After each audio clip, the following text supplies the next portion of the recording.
হরিবল ভক্তমণ্ডলী, সকল ভক্তবৃন্দের শ্রীচরণে আমি কদমের শতকোটি দণ্ডবোধ প্রণাম ভক্তি গ্রহণ করবেন।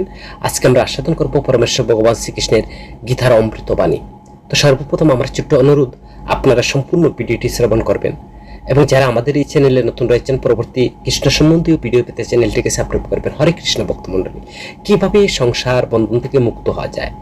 তো পরমেশ্বর ভগবান শ্রীকৃষ্ণ তিনি আমাদেরকে তার অমৃত বাণী এবং আমাদেরকে শিক্ষা প্রদান করছেন। যখন শ্রীমদ্ ভগবদ গীতায় অর্জুন তিনি বলছেন কিভাবে আমার নিজের শিক্ষক পরিবারের সদস্য ওদেরকে আমি হত্যা করব, আমি ওদেরকে কিভাবে বাঁচাতে পারি এবং আমার বন্ধুর দিকে আমি কিভাবে তীর ছুটতে পারি, যারা আমার কাছে অত্যন্ত সম্মানিত এবং প্রিয়, যদিও তারা সবাই আমাকে মেরে ফেললেও আমি মনে করি না যে এতে করে আমি শান্তি বা তৃপ্তি পাব। অর্জুনের বেদনার কথা শুনে পরমেশ্বর ভগবান শ্রীকৃষ্ণ তিনি হেসে উত্তর দিলেন, হে পার্থ, তোমার হৃদয়ে যে এই আসক্তি এবং ভয় উৎপন্ন হয়েছে তা এক মুহূর্তের মায়া। এই সংযুক্তি আপনাকে সাহসী যোদ্ধা এবং ধর্মের অনুসারী হওয়ার দায়িত্ব থেকে দূরে সরিয়ে দিচ্ছে। এই দুঃখ এবং সংযুক্তি উপযুক্ত নয়। একজন ধর্মের অনুসারীরা কখনো কোনো জীবকে ভয় পায় না, বরং নির্ভয়ে তার দায়িত্ব পালন করে।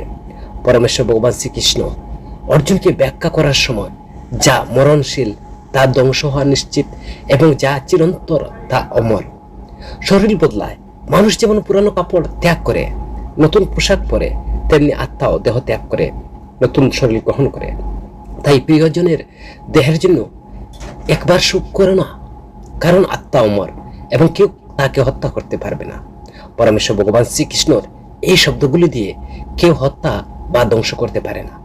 অর্জুন যখন বুঝতে শুরু করেছিলেন যে আত্মা অমর এবং জীবন এবং মৃত্যু কেবল একটি চক্র যা চলতেই থাকে, তো আমাদের শক্তির অনুপ্রেরণা হচ্ছে সময়ের মূল্য উপলব্ধি।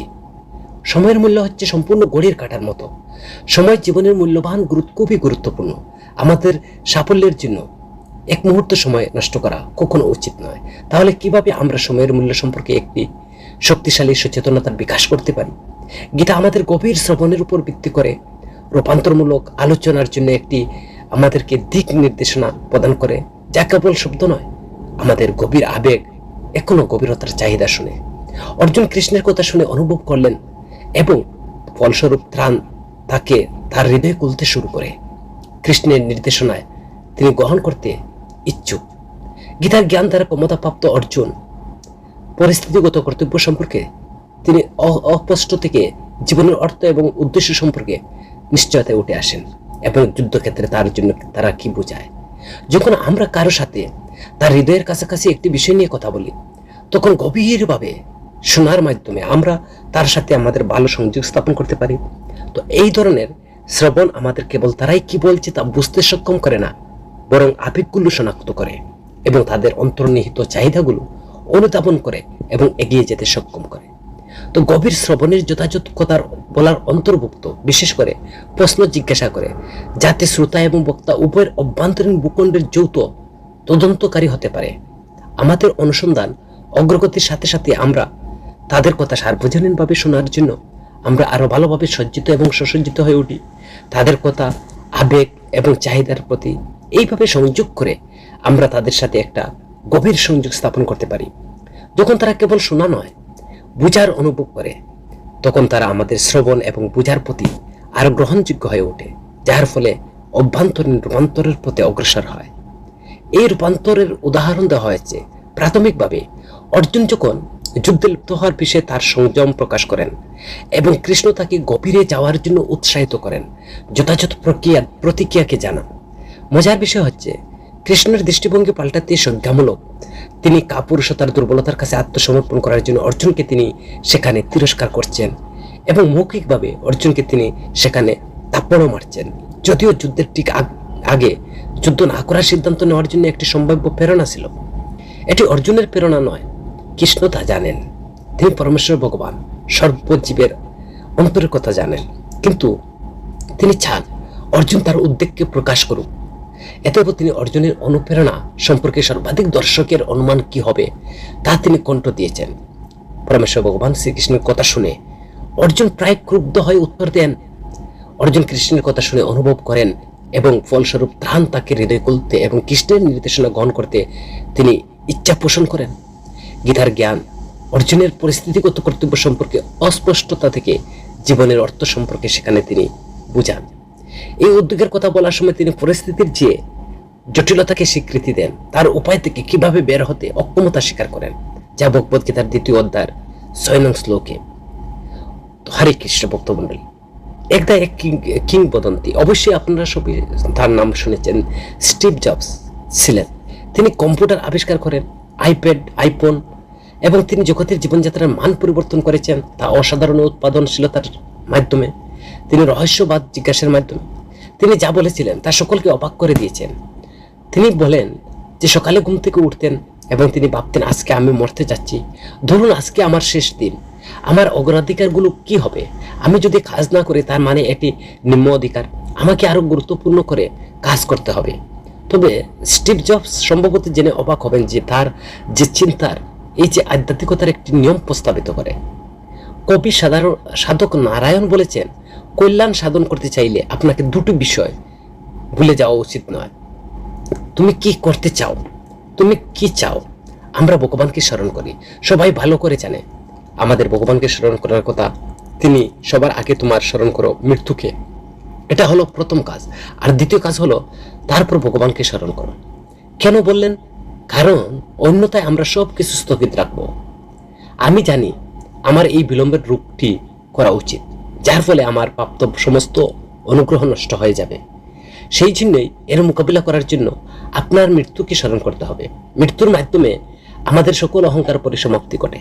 এই জগতে সবাই ভাবছে আমি শ্রেষ্ঠ, এই জগতে এখানে প্রত্যেকেই চিন্তা করছে কে শ্রেষ্ঠ হবে।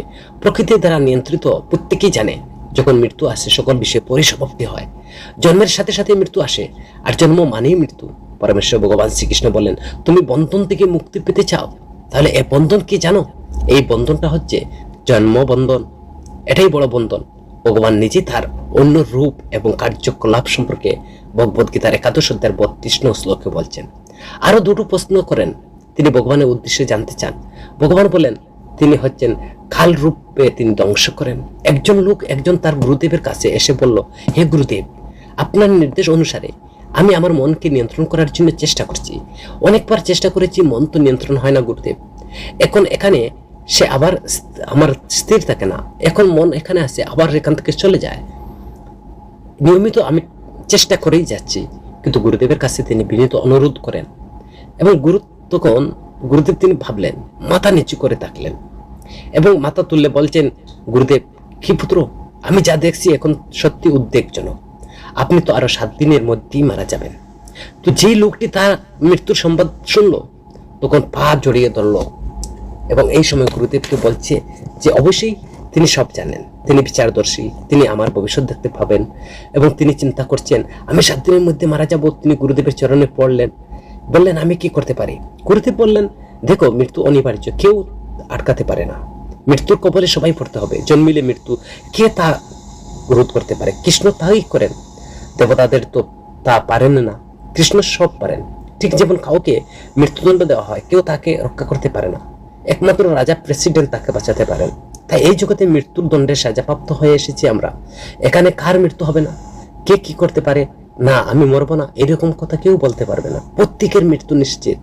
কেউ কি এই ভেবে তোমার সব বিষয়ে খোঁজ নিয়ে তখন লোকটি গৃহ ফিরে আর সব সময় তার মৃত্যুর চিন্তা স্মরণ করছে এবং শেষ 7ম দিনে লোকটি আবার ফিরে এলো গুরুদেবের কাছে। এখন পৃথিবীর জীবন সম্পর্কে তার যে দৃষ্টিভঙ্গি বদলে গেল। যখন তার বেঁচে থাকার জন্য ছিল মাত্র 7 দিন বাকি, এটা কেবল ব্যাপার ভাবুন নিজের বেলায়। তখন কোনো রাজনৈতিক দল চিন্তা আসবে, নাকি কোনো প্রতিবেশী কে কি করছে সেটা চিন্তা আসবে, নাকি আপনার আত্মীয় স্বজন কে কি ভাবছে সেটা ভাববেন। এমন সংবাদ পেলে কতটা গুরুত্বপূর্ণ। তারপর সে জড়জগতের জাগতিক চিন্তা মন থেকে চলে গেছে।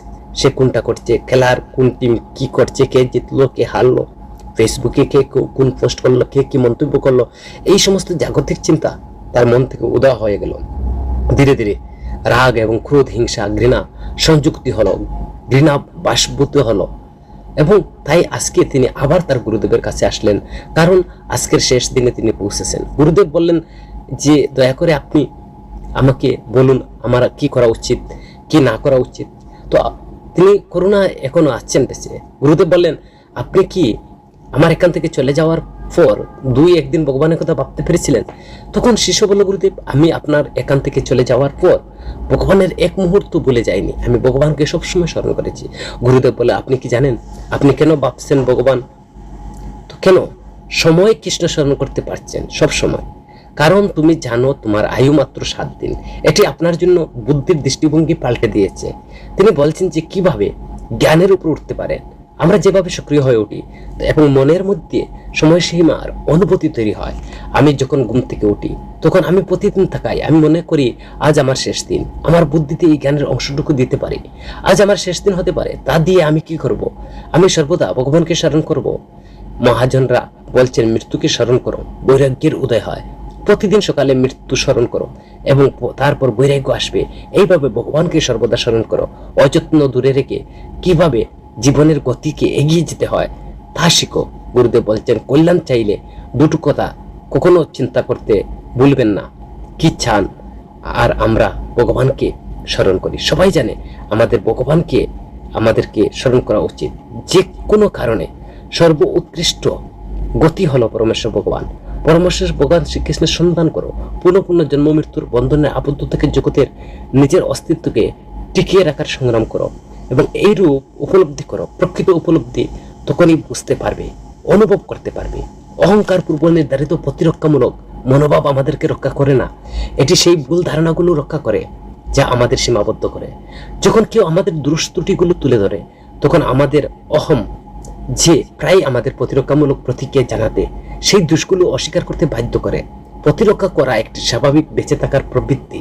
যদি আমরা অনুভব করি যে কোনো ধারালো জিনিস আমাদের বিদ্ধ করার জন্য আসছে, আমরা প্রতিফলিত দূরে সরে যাই বা দূরে ঢেলে দেই বা নিজেকে শক্ত করি। কিন্তু সেই স্বাভাবিক প্রবৃত্তিকে আমাদের বুদ্ধিমত্তার অধীনস্থ করতে হবে।